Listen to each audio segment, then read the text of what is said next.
Hey guys, it's Elisa and you're watching Elisa's Magical Space. Welcome to today's video, and for today I want to do a comparison video. It's going to be a flip through, and I recently got the Wildwood Tarot. I got it second hand. And for the longest time I was avoiding getting this deck because the court cards are animals and I didn't know if I would jive with this. But anyway, I still haven't used it. It's like brand new to me. And I decided to compare it with the Vision Quest Tarot by A.G.M. Miller because both decks have a kind of shamanistic background. This one, the Vision Quest, is a Native American, has Native American influences, and this one is more of a Celtic shamanistic path, but to me they both have a similar vibe and energy, so I thought it would be interesting to see them side by side, and this is the first time that I'm looking through them side by side as well. In terms of guidebooks, the Wildwood come with a really good big guidebook. I've read some parts of this and I really can say that it's a great read. And the Vision Quest Tarot comes with this little white book, but it's not the typical little white book with the traditional RWS meanings. This is different and it's really worth reading, and this deck is based on the thought system, and this follows its own system. So it's going to be an interesting thing to see them side by side. So the backs, I think I prefer the Wildwood for the backs, and the size comparison. So let's see, this card is a bit wider and just a little bit shorter. You can see it like this, just a little bit shorter, but they're pretty much the same size, so yeah.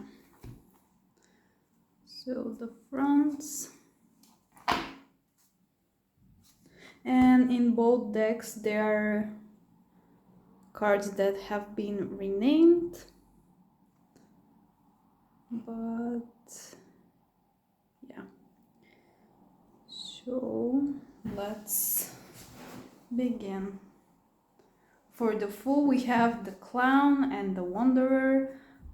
Both feel very in touch with the Fool energy in the traditional tarot.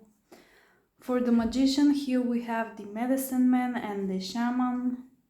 And artwork wise, both are stunning decks, and I think they actually look very nice next to each other, and I may be tempted to create a spread I use with both of those decks for that purpose. For the High Priestess, we have the Medicine Woman and the Seer, both very fitting for the traditions that those decks are influenced by. For the Empress, we have the Grandmother and the Green Woman. For the Emperor, we have the Grandfather and the Green Man. For the Hierophant, here we see the Shaman and the Ancestor, and the Wildwood chose to put the Shaman as the Magician, but it serves the purpose to depict a teacher-like figure. So yeah. The Lovers, we have Lovers and the Forest Lovers, both are beautiful. I think I prefer this one image-wise. For the Chariot, we have the Spiritual Warrior and the Archer.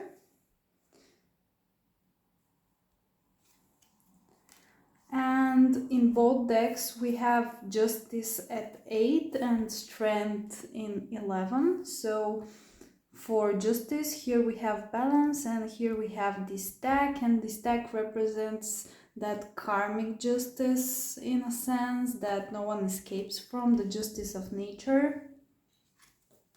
The Hermit, so we have the Hermit and the Hooded Man, both very traditional looking, kind of this more of that traditional sense with the lantern, but I think I prefer this one because it has a bear and I have an affinity for bears.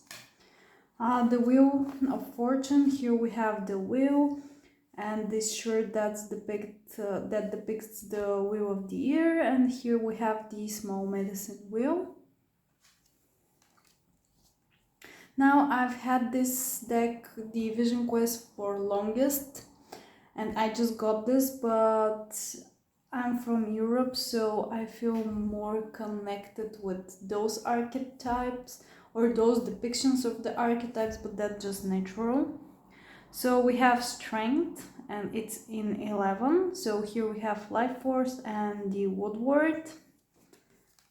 And for the Hangman, both decks changed the name of the Hangman. Here we have the Vision Quest, and here we have the Mirror. And in both cases, I think they depict that idea of staying still and receiving messages, reflecting, and all that good stuff. Going on an inner quest to gain more knowledge.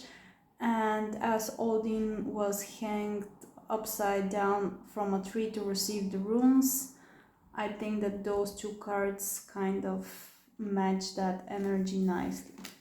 For the Death card, we have here Transformation and the Journey. Again, they renamed it, but in both cases the card keeps its integrity image-wise, and I quite like both of those depictions. For the Temperance, we have Integration and Balance. Again, a renaming, but I think it conveys the idea nicely. For the Devil, we have Torment and the Guardian. I'm not fond of the Torment because I don't see the Devil as only as this. Yeah, it's a difficult card, but it's not a Torment. And the Guardian, I guess it's for me personally, I like it better. The Tower card, we have Chaos and the Blasted Oak. I feel great about both. The Star card, we have a Star and the Pole Star. I prefer this one, but this is also a great depiction. The Moon, and here we have the Moon on water. Great cards. The Sun and the Sun of Life. Very vibrant in both cases. And here we have traditionally the Judgment card, but in that case we have Spirit Guide and the Great Bear. And reading both the guidebook entries, I think that the Great Bear conveys much more of that judgment energy. And the World, we have the Big Medicine Wheel and the World Tree. Both feel authentic to me. And now we move to the suits, and in the Vision Quest they use the elemental association, so yeah, I'll say which is which as I go. And in the Wildwood Tarot they have renamed the suits, and I've modified my deck by putting the elemental symbol down in the corner so that I know which suit, which card is from which suit, because the renaming for the Swords and the Wands are, yeah, you get the idea. So we start with the Wands, and here is Fire, here is Ace of Bows. Imagery, they both speak of that fiery energy, of that spark of life. The Two of Wands, and both decks have keywords. This one deviates, and this follows, like, it doesn't have the thought keywords, but it follows closely that tradition for the minors. So for the two of, I'll say, wands, here we have two of fire with will, and two of bows, decisions. Three of wands, three of fire, three of bows, fulfillment, integrity. And here is where, well, here is where the system really deviates from the traditional tarot deck, especially in this case. You see a lot of similarities, but a lot of differences as well with the RWS deck, especially in the Wildwood.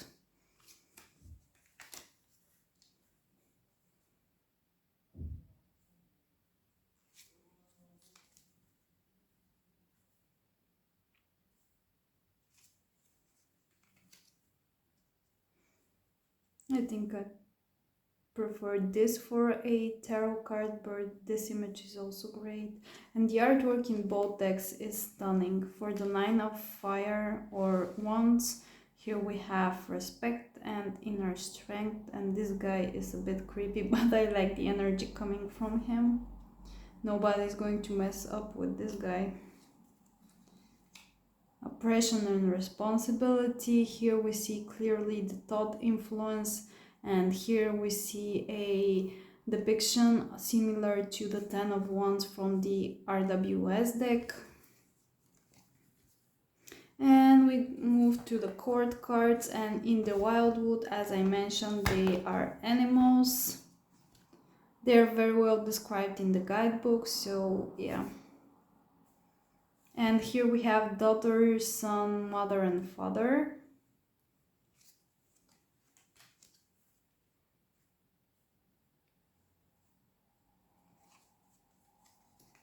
This is beautiful.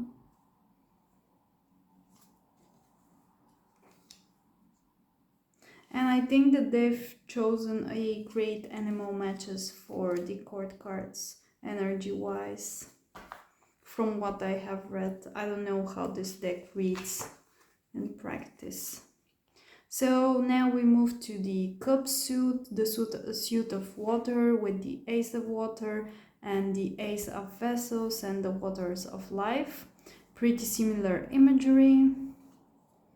The two of cups, love and attraction, both feel like traditional meaning. Three of cups with fullness and joy. This looks more like the RWS deck.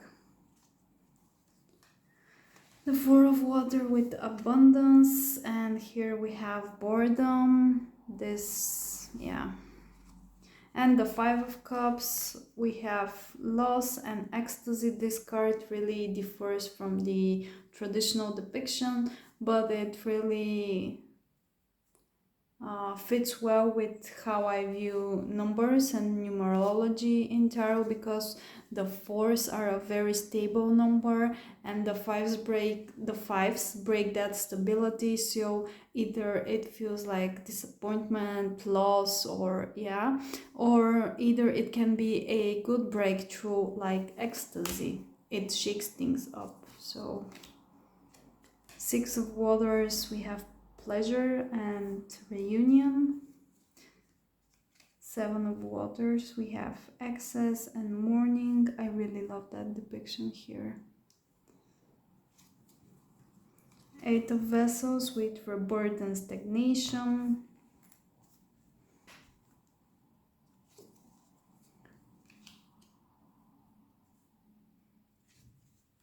And the 10 of cups feels very similar in both cards with that water. The 10 of cups feel very similar in both with that water flowing from that waterfalls. It's beautiful. And now to the court cards. Here we have the Other and the Daughter of Water. The Eel for the night, It's a good depiction of the Knight of Cups.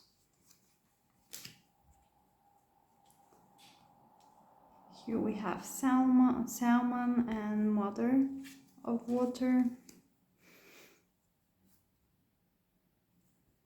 I like how those two complement the energy of the King of Cups. And now we move to the air suit, so that means swords. Here we have depicted feathers most of the time, and in the Wildwood they use arrows.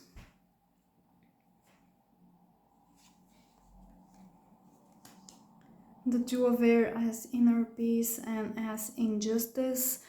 To be quite honest, I don't really like this keyword for the Two of Swords. I don't see it like injustice. I never have. But anyway. So the Three of Swords, we have doubt and jealousy. This is like great depiction. For the Four, contemplation and rest, both are feel traditional. For the Five, we have fear and frustration. I like both. Clarity and transition for the Six of Swords. Both feel cool. The 7, 8 with interference and struggle. This deviates from the traditional. This is pretty much in the same lines as the thought. For the 9, I love that depiction of the 9 of air with the heart and the feathers and the bird. And dedication.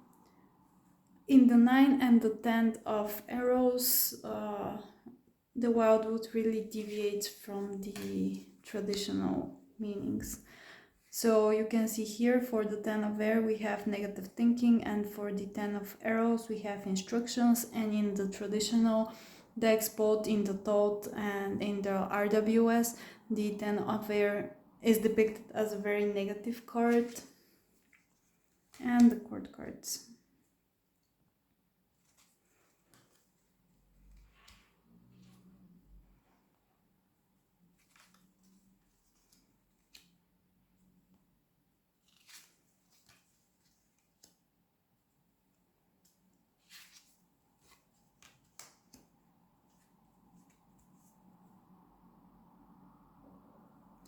Now we are into the Earth suit, so this means Pentacles, and I like how they've depicted the Earth energy with food rather than coins and money. And here we have stones for the Pentacles, which is also a very good substitute for the Earth suit. Here we have the Two of Earth with change and Two of Stones with challenge. I prefer this in terms of tarot associations, but as I said, the Wildwood has its own system and I just got it. I haven't worked with it. I don't know, maybe in times I really jive with this card. But we'll see. The Three of Stones, growth and creativity, both feel traditional. For the tree, number 3.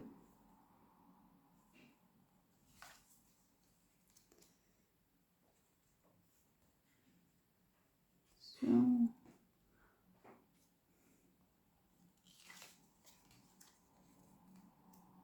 exploitation, I think this is a bit of a negative connotation for the Six of Stones. It can be a very positive card as well. And I think I don't like keywords on my tarot decks, or they have to be particular keywords, because each card for me has a light and a dark side, and when you put a specific keyword like here with exploitation, you focus only on one side.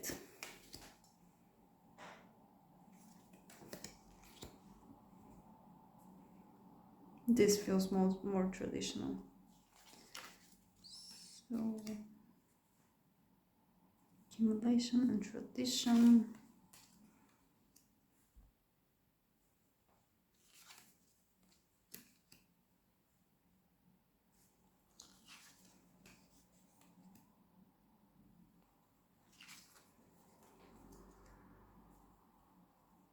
I love the bear depicted in the Queen of Earth or Stones. And for last we have the King of Earth, King of Stones, and Father of Earth. So yeah, that's my thoughts on the comparison of those two decks. Thank you so much for being here. Thank you for watching, and please like and subscribe. I really appreciate it. If you have some comments, please share them with me in the comment section. And yeah, thank you so much and see you next time. Bye bye.